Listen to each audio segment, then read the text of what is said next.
Ya,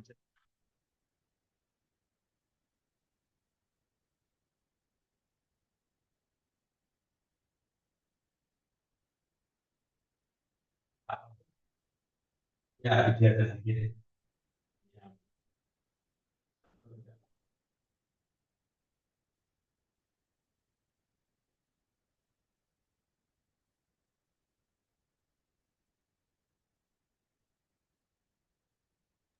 Bismillahirrahmanirrahim. Assalamualaikum warahmatullahi wabarakatuh.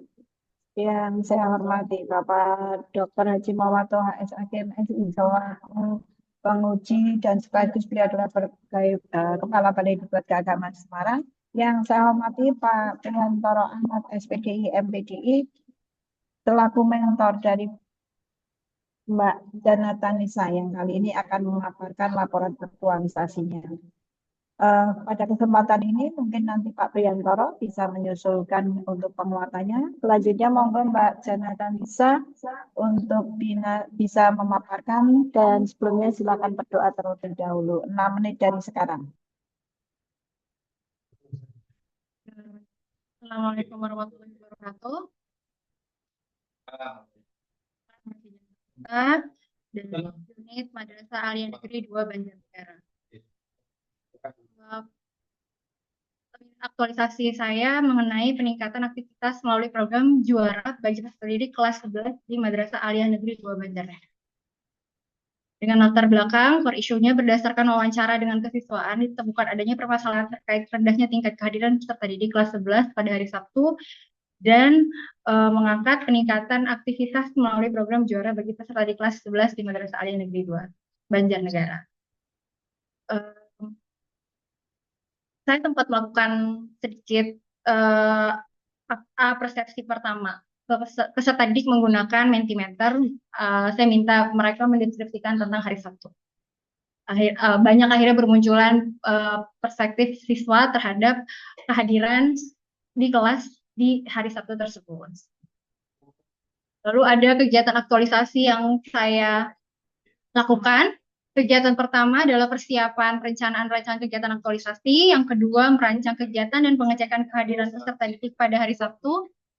Yang ketiga, membuat materi untuk kegiatan juara, melaksanakan kegiatan program juara, serta melakukan evaluasi setelah pelaksanaan kegiatan. Kegiatan 1, waktu pelaksanaan dan tahapan, durasinya dari tanggal 8 sampai 13 September 2025. Pertama, saya melakukan konsultasi isu yang ada di madrasah kepada mentor. Yang kedua, lalu menyusun rancangan kegiatan berdasarkan hasil konsultasi.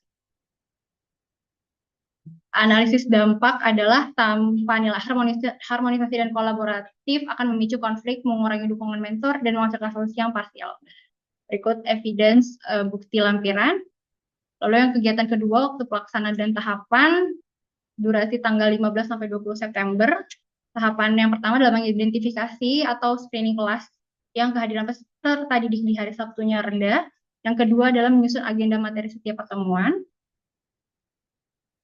Lalu analisis dampaknya adalah jika berorientasi pelayanan tidak diterapkan, maka kegiatan pembelajaran dengan peningkatan aktivitas peserta didik tidak akan sesuai dengan kebutuhan dan kemampuan peserta didik, sehingga kehadiran akan terus rendah dan rendahnya kedisiplinan dan kurang termotivasi. Tanpa kompeten, kegiatan akan menjadi kurang efektif. Terlampir juga evidence rekapan kehadiran peserta didik. Lalu yang kegiatan ketiga adalah waktu pelaksanaan dan tahapan yang berdurasi 22 September sampai 4 Oktober. Sini kegiatan ketiga yaitu tahapannya menentukan tema kegiatan, menyiapkan materi, dan membuat media dalam bentuk Google Slide. Analisis dampaknya adalah jika nilai berorientasi pelayanan tidak diterapkan, maka peserta didik tidak akan tertarik. Yang keempat adalah waktu pelaksanaan tanggal 27 sampai 13 Oktober. Tahapannya adalah melaksanakan klasikal pada kelas yang sudah ditentukan, melakukan pembelajaran aktif dan kreatif melalui Google Site, serta mengisi refleksi dan kuesioner setiap akhir kegiatan. Terlampir juga evidence bukti dan ada video kompilasi kegiatan dari pekan pertama sampai pekan keempat. Lalu yang kelima adalah waktu pelaksanaan dan tahapan tanggal 14 sampai 18 Oktober 2025. Tahapan pertama adalah melakukan evaluasi kegiatan, yang kedua menganalisis persentase kehadiran sebelum dan selama dilaksanakannya program juara, yang ketiga adalah menyusun laporan aktualisasi. Terlampir juga evidence hasil dari kuesioner dan dari kehadiran peserta didik. ada hasil pelaksanaan bertujuan untuk meningkatkan kehadiran dan partisipasi peserta didik dalam kegiatan ini ada kenaikan sebesar 6,25%. Perbandingannya dari bulan Agustus ke bulan September sampai Oktober 4 bulan.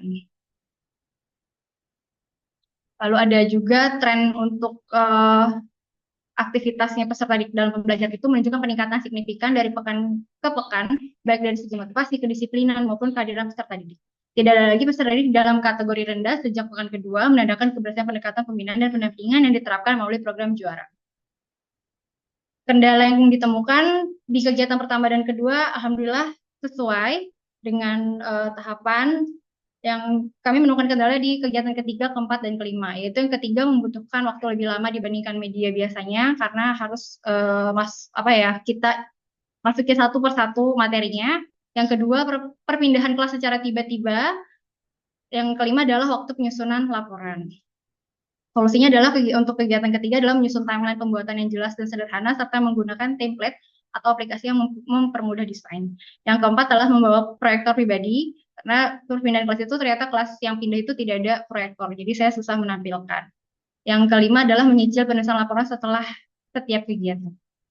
Kesimpulannya, pelaksanaan kegiatan telah memberikan dampak positif terhadap peningkatan partisipasi kehadiran dan keaktifan peserta didik dalam kegiatan belajar, khususnya pada hari Sabtu. Dan untuk sebagai tindak lanjut, pihak dari sekolah perlu melanjutkan upaya pembinaan agar hasil yang telah dicapai dapat dipertahankan dan ditingkatkan. Program juara bisa direncanakan akan dijadikan kegiatan rutin setiap pekan, khususnya pada hari Sabtu, sebagai bentuk pembiasaan positif bagi peserta didik. Terima kasih. Sekian presentasi dari saya. Wassalamualaikum warahmatullahi wabarakatuh. Waalaikumsalam warahmatullahi wabarakatuh. Selanjutnya dipersilakan Bapak penguji, yaitu Bapak Dr. Haji Muhammad Toha, dipersilakan. Baik, terima kasih Bu Kakak selaku coach yang saya hormati. Nanti disusulkan testimoni dari mentor ya. Karya saudara mana?